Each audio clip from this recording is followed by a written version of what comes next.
Beda ya. Saya itu sangat mencintai, bukan sekedar mencintai, sangat mencintai guru-guru kita. Ya, saya ini rungokno tenan ya. Saya sangat mencintai guru-guru kita, ya utamanya guru-guru kita kayak Mas saya Sarang, Mas saya, ya semuanya semua Mas saya termasuk Lirboyo, Peloso, Sidogiri, semuanya Kudus, Kajen, Krapyak, semuanya kita mencintai, menghormati. Juga sangat mencintai NU, saya juga mencintai Muhammadiyah, semuanya kita cintai. Cuma kadang-kadang kita mau tidak mau harus beda. Beda satu bawaan pemikiran, kadang bawaan zaman. Nah karena beda itu kita ngeritik. Tapi ngeritik kan sebetulnya di hal itu saja, apa? Di hal. Kemudian orang menyimpulkan ngiranya dalam semua hal. Sehingga ulama mulai dulu mana tidak terima bahak. Hadisnya Nabi butuh penjelasan. Karena Nabi nak duko itu kadang ngendikan laisa minna. Tidak termasuk golonganku orang yang pernah menipu. Lalu itu kalau begitu betul kan tidak ada umatnya Rasulullah SAW. Kowe gak sekedar pernah menipu, rizkimu kok bodoh nih. Orang terima sekedar pernah, rizkimu kok bodoh nih. Kowe kok laisa minna nih entek ngamek. Tapi zaman itu ulama sudah mentakwil laisa minna min fitil kal khoslah di sisi itu. Apa? Di sisi itu. Misalnya kita beda dengan Wahabi, saya sering kritik Wahabi, tapi dalam hal yang saya kritik saja, dalam hal yang lain kita setuju. Misalnya tradisi mereka menghormati sahabat, kita setuju. Tradisi mereka merumat Masjid Haram, kita setuju. Tradisi mereka menghafal Quran, kita setuju. Tapi ada tradisi yang kita tidak setuju. Misalnya mereka sering nggak pati hormat sama ma'asirun nubuwah, tempat-tempat bersejarah.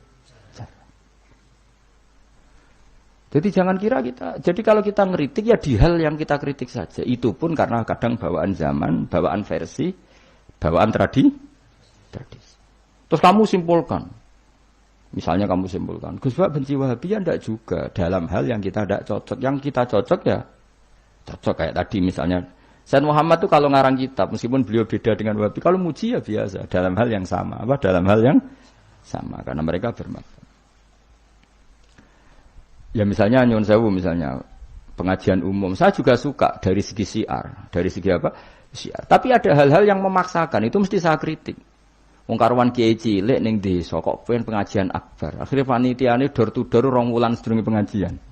Angger wong ditari. Tapi kalau sudah levelnya memang pondok besar, buatnya besar, keuangannya besar, itu kan memang enggak berat. Tapi kalau yang desa-desa sampai pengajian gede, 2 wulan apa 3 wulan? Oleh door to door itu. Nganti agar wong dijaluki napa? Sebab. Padahal kampung situ enggak butuh pengajian besar karena wong butuhe jek mabadi fikih. Lah lha apa ngundang kiai level apa? Nasional. Tapi karena panitianya yang angkuh. Ya seperti ini harus dikritik, tapi bukan berarti kita membenci karena ya ada sisi baiknya. Misalnya nah nyimpulkan resikonya gitu. Misalnya ada orang alim soleh ketemu wong ayu di jalan tanya, sanging pundi mbak, sanging mriki. Sebetulnya ini murni hakul jar karena tetangganya dia takok. Berarti muamalahnya hakul. Terus wong alime ya terbatas. Oleh delok ora kok ngarep ngisor nganti dhuwur sak kadare. Terus bareng rugen roh, oh nak ngono jagoan mbek wong ayu ku oleh. Wong aku tahu ketemu wong alim ya jagungan mbek wong. Nah itu jenenge kesimpulan. Kan terus sakarepe dhewe jenenge nyimpulno iku sakarepe. Di saya ulang lagi ya ini sebagai napa kita niru Rasulullah sallallahu alaihi wasallam. Wong mukmin kabeh kudu salimus sadri napa salimus terus selamat dadane. Kula hormat sama semua orang se-Indonesia yang memberi kontribusi pada agama ini saya hormat.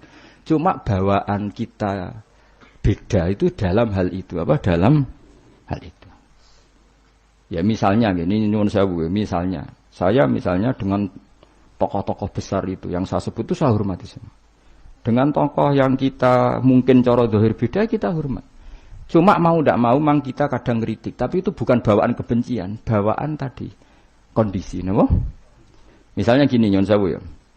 Saya tetap menghormati semua siapa saja memberi kontribusi pada agama ini. Baik yang terkenal maupun tidak, yang tersembunyikan namanya maupun tidak. Saya sampai sekarang masih punya adat sowan kiai-kiai yang enggak terkenal, tapi memberi kontribusi pada agama ini. Saya hormat.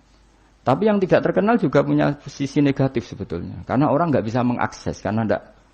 Yang terkenal punya sisi positif yaitu syiar. Tapi resikonya biasanya terkontinu, terrutinkan hanya ngomong-ngomong ketika ada acara besar. Tapi hariannya kurang bagus biasanya karena fokus apa? Ya fokus kebesaran tadi. Kalau yang kecil biasanya hariannya bagus, bikin madrasah, bikin diniyah, tapi nggak mudah diakses karena nggak terkenal. Yaitu bawaan manusia plus Sallallahu Alaihi Wasallam, didikan Kanjeng Nabi. Saya hormat sama tokoh termasuk tokoh negara. Saya hormat siapa saja karena tetap menjaga kestabilan, menjaga apa? Meskipun dalam banyak hal kita beda. Ya kadang beda itu kadang kita ngeritik. Itu bawaan ulama dulu. Zakaria Al-Ansori itu ya ora cocok ke Imam Suyuti. Imam Suyuti ya ora cocok ke Imam Sakhawi. Nek ketemu mbok takok bor. Ya ulama dulu biasa satu kurun itu saling enggak bertanya karena fokus ke dunia masing-masing. Misalnya tradisi kita kalau ngaji Quran itu ya yang ditanyakan sanadnya dulu. Tradisi mereka tajwidnya dulu misalnya atau tradisi mereka itu makna dulu. Kita tidak tahu. Misalnya tradisi di India. Tradisi di India itu anak kecil itu kalau ngaji bersamaan dengan maknanya. Meskipun kecil. Di dalam sisi itu bagus India. Tapi Indonesia enggak. Indonesia lebih suka makhrajnya dulu. Yang tentang fikihnya ada paket lain, ada paket. Terus kalau tradisi keluarga saya meskipun keluarga Quran itu anak kecil ya enggak disuruh ngapalkan Quran. Bapak saya enggak pernah nyuruh saya ngapalkan Quran, tapi setelah bisa baca kitab ya baru disuruh ngapalkan. Ada yang enggak, yang ngapalkan dulu biar apa? Otaknya masih jernih katanya. Ya macam-macam, semuanya baik. Dan kita saling kritik. Ngeritik karena tadi nak cilik langsung ngapal lo, kadang najis gak roh sopan santun.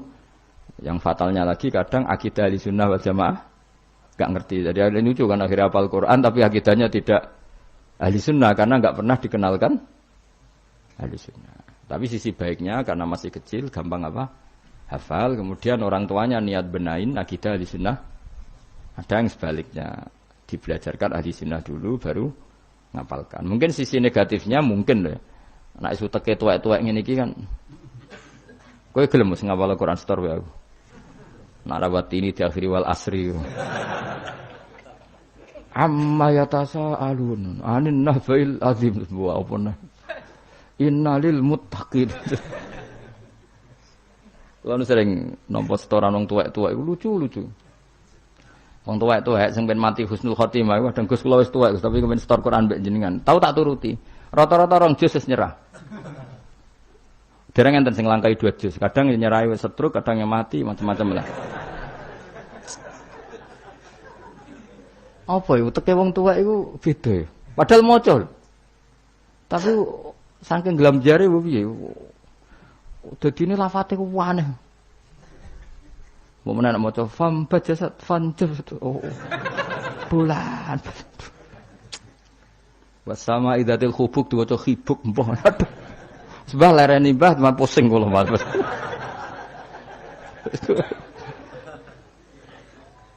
Dadi duwe khayal dhewe lho. Ya seorang lagi ya kita tetap tiru keinginan Rasulullah sallallahu alaihi wasallam wong mukmin iku salimus sadri napa? Salimus sadri. Sehingga niki tenan kula maklumatkan. Kula niku hormat. Siapa saja yang memberi kontribusi pada agama ini saya hormat. Tapi kalau ngeritik bukan berarti kebencian karena tadi ada sisi yang kita harus ngomong untuk menjaga kestabilan jalannya hadis syariah. Misalnya saya dengan Pak Yusuf Mansur hormat. Saya dengan siapa saja dengan Ustadz Abdus Somad, dengan UAS, saya hormat. Tapi ada sisi yang kita harus ngomong karena banyak ustadz yang nggak terkenal tapi juga ikut memberi kontribusi agama ini. Makanya saya ngikuti yang tidak terkenal ini tak hormati. Tapi semuanya kita hormati dari segi syiar memberi kontribusi. Kalau yang sedang tidak cocok ya dalam hal itu saja. Fitilkal khoslah. Ingat-ingat apa? Fitilkal khoslah. Tapi jangan semuanya ndak. Kita semua dididik Rasulullah salimus sadri apa? Salimus sadri. Begitu juga saya dulu dengan siapa saja. Asal tadi semuanya itu demi niru Rasulullah sallallahu alaihi wasallam salimus sadri. Napa? Salimus sadri. Fal mukmin salimus sadri. Kita dalam hal misalnya masyarakat senang saya berlebihan. Misalnya orang Jawa Timur, saya suka dari segi senangnya Kiai. Tapi saya juga sering kritik orang Jawa Timur. Meskipun yang senang saya lah. ojo berlebihan. Karena kalau berlebihan seneng kiai terus sering sowan. Kadang anggaran gue belanja tigo sowan. Sebenarnya saya bukan ngeritik sowannya, saya anggaran belanja disalamno template itu terus aku hukumnya iku piye.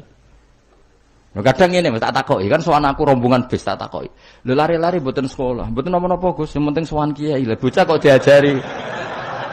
Lah ngono iku rombongane kadang 3 dino, berarti borote, Bro. 3 dino. Jadi saya ngeritiknya itu dalam hal itu saja, tapi mahabbahnya kita seneng, tapi kaifiahnya kadang tidak cocok. Ini perlu dicatat. Jadi hanya seperti itu. Kalau jenengan ini seneng ngaji ya seneng, tapi tetap sama tak kritik. Karena tadi wis gawa 3 perangkat kok gak paham.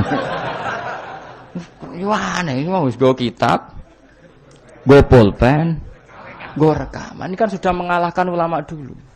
Karena ulama dulu tidak bawa. Tapi kok ilmunya jauh ini ada apa ya?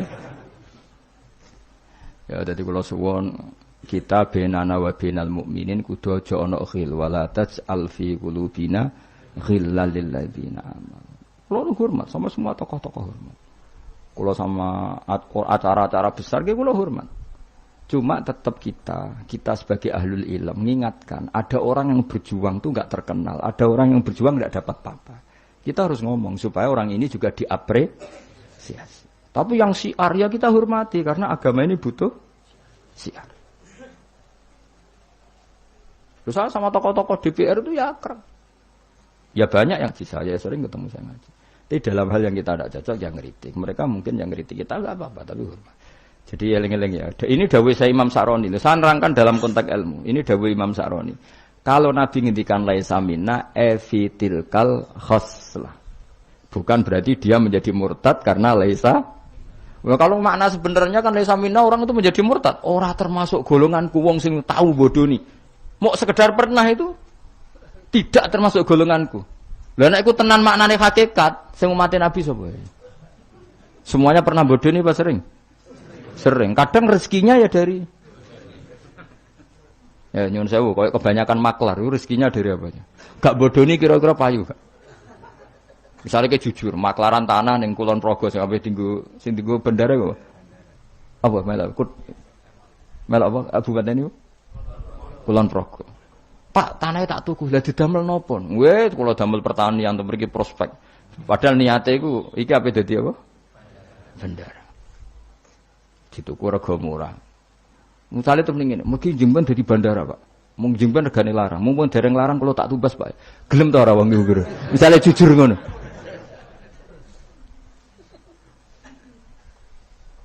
Misale ana wong sponsor umroh. Ayo umroh ning Rasulullah. Ben aku sugih, mergo nek ana umroh aku sugih. Gak payu umroh. Tapi nek muni ngene, wong kudu kangen Nabi, kangen Ka'bah. Wong ora kangen Nabi Ka'bah. Carane kangen yo umroh.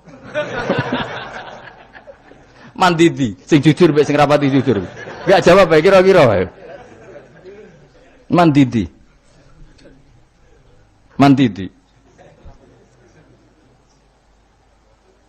Lha iku misale terus hadis laisa minna iku maknane apa? Tahqiq kabeh. Jadi saya ulang lagi ya, jadi Jokulino nyimpulkan karena nyimpulkan itu resiko. Karena tadi konteks fikih itu jelimet apa? Konteks fikih itu jadi misalnya ada orang alim soleh ketemu perempuan cantik, bawaan tonggo takok. Ini kan sebetulnya memang termasuk istisna dimaklumi. Nak ketemu faktor tonggo, faktor belajar, faktor berobat kan nadzarul ajnabi ilal ajnabiyah pengecualiannya kan apa? Muamalat, berobat, syahadah, ya ada beberapa lah. Tapi terus nyimpul loh, oh ternyata jagoan mbek wong ayu iku oleh. Dan justru wong alim nyaman nak jagongan mbek wong ayu di depan umum. Nak wong ra alim kan malah seneng nak dhewean malah keliru dul. Kowe nak duwe tangga ayu, ajane malah lumayan jagongan di depan umum dul. Mergo Nabi malah pantangane layak luwan narojulun bimroaten ora. Ojo ning nang dalan Pak konangan wong ayu malah sing apik sing di depan umum. Mergo ora ngarah macem. Ayo ke jagongan mbek wong ayu ning perapatan di depan umum ambek dhewean berduaan apik ndi? Gak usah takok apik elek ndi. Musa-musa wong salah paham iki repot. Elek sing dhewean, malah apik sing umum. Mergo Nabi pantangane layak luwan narojulun Bimroate. Dong ya. Apik di? Elek di. Ya kan ya sok nak ketemu dajjal bodoh iki apa? Rotine apa? Rotine entekno terus ombene entekno terus nak kon kafir. Gah ngono. Terus nak muni. Lha iki rotiku kadung mbok pangan, rotine pangeran. Bocah ora tau ngaji tauhid.